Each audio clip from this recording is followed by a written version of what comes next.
what happens, it seems to me, is there's the pursuit and there's the logical seeking after those signs, those material signs, baptismal records and so forth. And then there's just pure happenstance, lucky happenstance. And that's what happened to me once when I went to Ireland. I stayed at a B&B. You know how many B&Bs there are in Ireland, right? About a zillion. Every other house is a B&B. I hit on the one B&B apparently in County Cork outside of Cove, where the owner of the B&B said, "Your last name is Tobin? I know where all the Tobins came into Ireland." And I said, "I'm all ears," naturally. So this poem goes into that, and the last part of the poem is actually a translation from an Irish song, The Ring.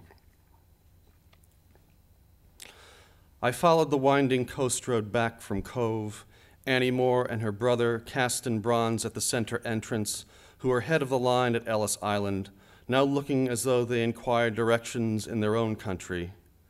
Inside the dim passage through American wake and coffin ship, the clutched figures of a prior generation reeling to swells and sound effects, each hold frozen in the ache of crossing. Further on, the surprise exhibit with my father's ship, United States, streaming into the harbor, the way it steamed into the Narrows below the rising towers of the bridge.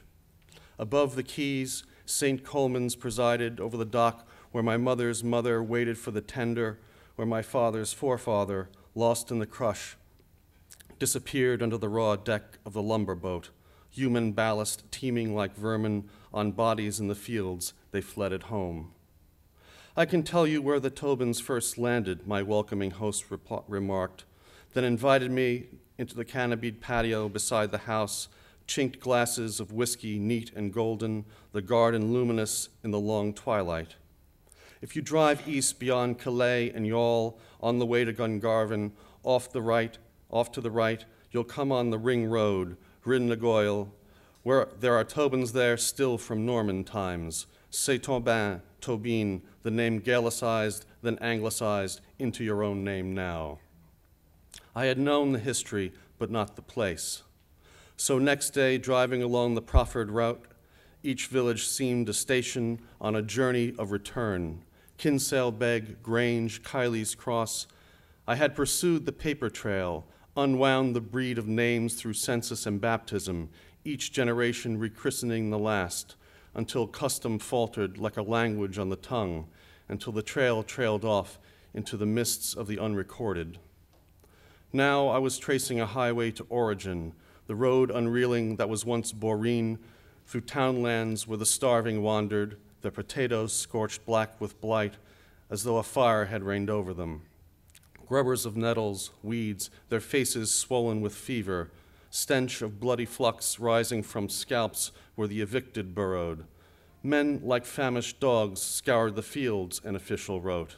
I saw in one cottage a royal of rats feasting on an infant.